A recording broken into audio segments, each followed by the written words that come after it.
Hello students, I welcome you all for today's online lecture. In our last lecture of evolution, we have seen what is evolution and what are the types of evolution. But student, in this lecture, we are going to see about the Lamarckism. Jean-Baptiste Lamarck, 1744 to 1829. He was a French naturalist, soldier and biologist. In 1801, students he coined the term invertebrate. In 1802, he coined the term biology. And in 1809, he published his work on evolution in zoological philosophy. There he proposed that each species individually is spontaneously originated from non-living matter starting at the origin of chain. He was only 34 when he wrote book on plant, that is Florifrancii. Students, Lamarck's idea are referred by the word transformism. Here in the picture you can see the given diagram of giraffe. So here you can see the giraffe were earlier smaller in size and afterwards the elongation of their neck started to reach at the topmost leaves of the tree. So this is how the long-necked giraffe evolved as a generation of giraffes stretched their neck to reach higher leaves. So Lamarck proposed his idea based on four main principles, that is, organisms tend to increase in size and complexity with time. That is, there is the physical change in an organism, or we can say that organisms change their physical nature with respect to time. Second is, changes in environment made special demand on organism. That is the adaptation which has occurred in organism. So, the formation of new organ in the body is the result of a specific need felt by the animal. So, here you can see the environmental changes had led them to change their physical form. Okay. Then the second is the extent of the development of organs and their efficiency is the proportional to their use and the disuse of organs. Here, with this statement, Lamarck has explained about the use and disuse of organs. The organs which were used has grown properly and the organs which were not used has been deteriorate. The next one is the observable characters acquired by the parent during their lifetime can be transmitted through the reproduction of to the offspring. Students, so here you can see once you have seen the giraffe with long neck, those characters were passed for the next generation.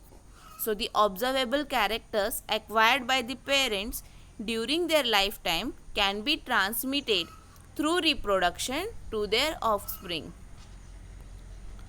So here we will see the first point is of adaptation and specialization.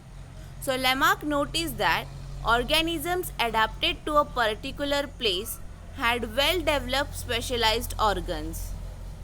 So wherever the organism is present to that particular place, the organism adapt some characters or specialized organs. For example, a carnivore will have long canine teeth to grip its prey.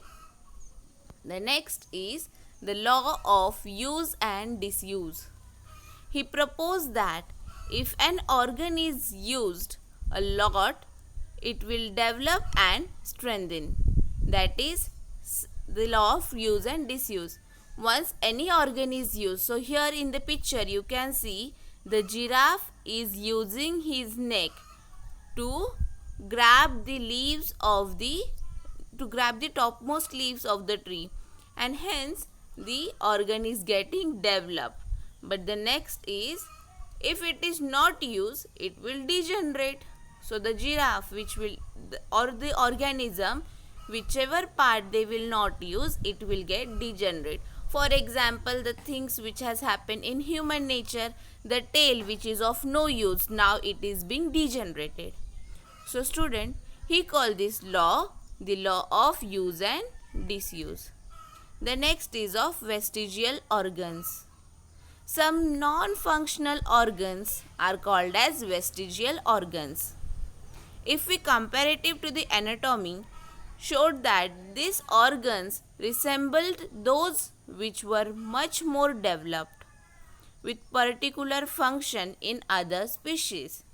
Example, the appendix in humans, the internal hind limb of whales, and the internal leg of some species of snakes, that is python and boa constrictor.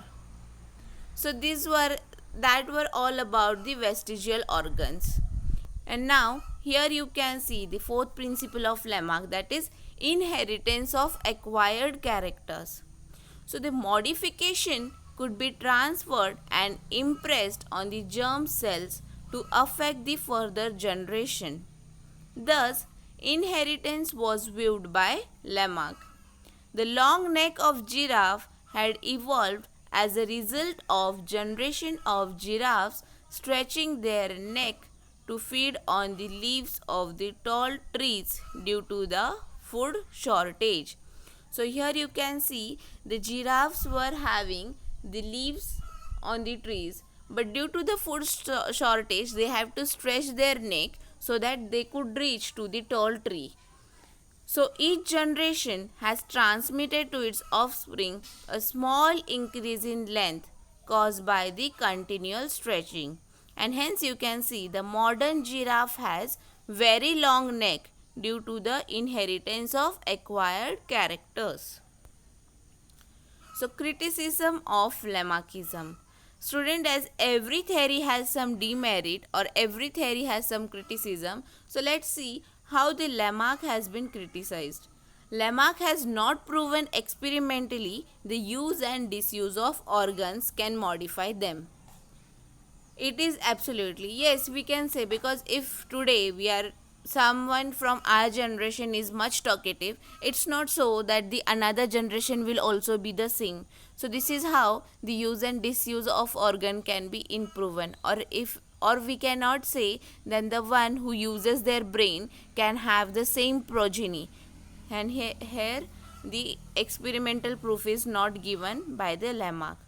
The next is, it is absolutely incorrect that the new organ can be developed according to the need and wish to the organism. Yes, if today we want to fly, we cannot have the wings, right?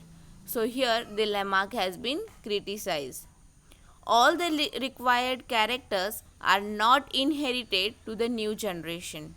And this is how in this generation, if an organism have some required characters, yes, absolutely those characters cannot be passed or inherited to the next generation, because for the inheritance there should be some genomic factor and the organism should have developed all this due to the gene or genomic factors, not due to the external features.